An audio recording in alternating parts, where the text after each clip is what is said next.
Sony C-80 Review. Real vocal presence and control without the usual proximity mud. Ever record a vocal that sounded perfect in your headphones, then muddy and boomy on playback? I remember tracking a late-night chorus, leaning in close for emotion, only to hear a thick low-end haze the next morning. That sting is real.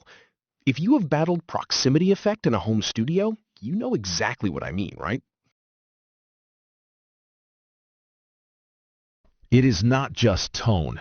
It is the subtle pressure of constantly repositioning the mic, fighting plosives, trimming low end, and still feeling something is off. There is a knot in the stomach moment when you realize you are EQing problems instead of capturing clarity. I tried different placements, different pop filters, same story. There has to be a calmer, more stable way to record vocals. Then everything changed when I found the Sony C-80. Don't just pick any studio condenser microphone. Make sure it has a dual diaphragm capsule with acoustic shifting so you never suffer from uncontrolled proximity boom and muddy bass buildup again. The Sony C-80 brings elements of the C-100 and C-800G into a compact cardioid-only design that feels purpose-built for real rooms, not just treated studios. Here is what surprised me.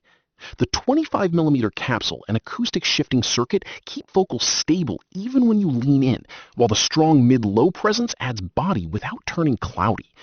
The -10 decibel pad handles louder singers and guitar amps confidently, and the 70Hz low-cut filter helps tame rumble without heavy post-processing. A producer friend nearly missed a client delivery after a late vocal session, but the clean, consistent tone meant minimal EQ and a quick mix turnaround. Relief. The self-noise, under about 12.5 decibels A-weighted, keeps quiet passages detailed, and the included shock mount and case make it practical for daily use. Curious how it behaves on acoustic guitar?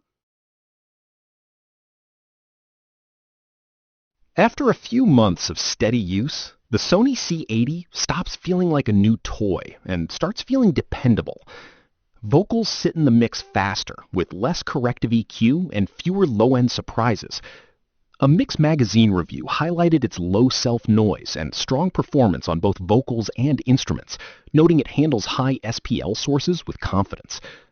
An experienced home studio influencer described it as surprisingly forgiving in untreated rooms, thanks to the focused cardioid pattern that tightens at higher frequencies.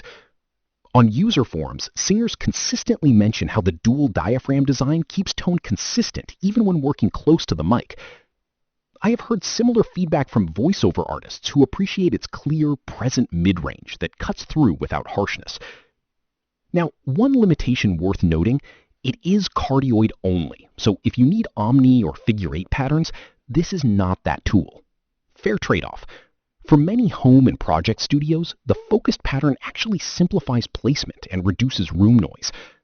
With max SPL above 138 decibels and practical pad and filter switches, it handles both soft narration and louder sources with control. Over time, that reliability builds confidence.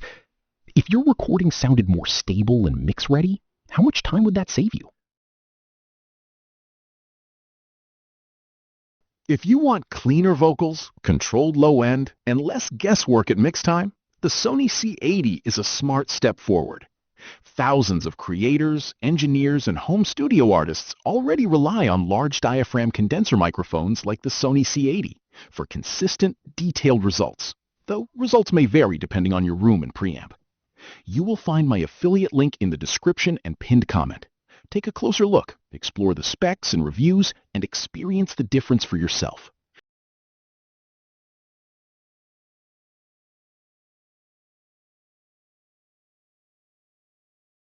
For demo videos and current pricing, check the link in the description.